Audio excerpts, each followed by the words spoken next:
I'm joined here in Brussels by Nigel Farage, UKIP leader.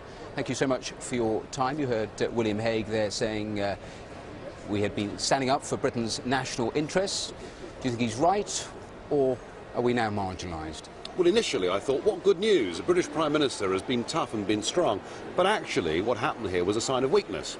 Had Cameron said, look, I want protections for the City of London, or else I'll have a referendum in Britain on our membership of the Union, he would have got what he wanted. He wasn't prepared to do that, and now we finished this summit with Cameron having gained absolutely nothing, with the prospect of us repatriating powers now having disappeared completely, and with the City of London that he sought to protect now more vulnerable than I think it's ever been. So no, this is not a good situation for Cameron, and he will go home, and if he thinks by doing this he's somehow appeased the Eurosceptics and those of us that want a referendum on our membership, far from it, he's fed it.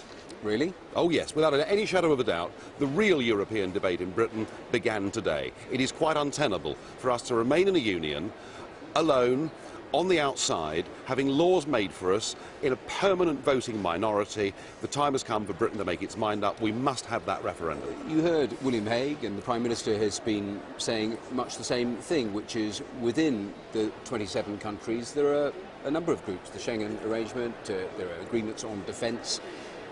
This is just another of those agreements. It is nothing fundamental. This is fundamentally different. This is the Eurozone, the 17, plus another half a dozen that want to join the Eurozone, and we are clearly seen to be the villain of the piece. We are now left in an outside room. We're excluded from many of the big discussions. We'll be subject to all the rules and regulations that they decide to make for British industry and be in a permanent voting minority. This is the worst of all worlds for the UK. But how does a referendum make it any better? Because I think now there is a clear settled will in the United Kingdom amongst the population and amongst the business community that we want a simple free trade deal with our European neighbours, but not membership of this union. You see, there will be those that say that David Cameron, in terms of that basic negotiating position, using the veto, was in effect pandering to the Eurosceptics, because to sign up would have started that whole argument. It's a little bit like when Tony Blair decided, I'll deal with Scottish nationalism by giving them devolved powers, thinking that would end Scottish nationalism. What it did, in fact, was to feed it, and the SNP is now the biggest party. And now, when he comes home, the calls, the demands within his own party and from without for Britain to have a referendum to settle this historic matter once and for all will be overwhelming. So you agree then with the Lithuanians who are saying that Europe is, as a whole, unified, and Britain is on the outside now?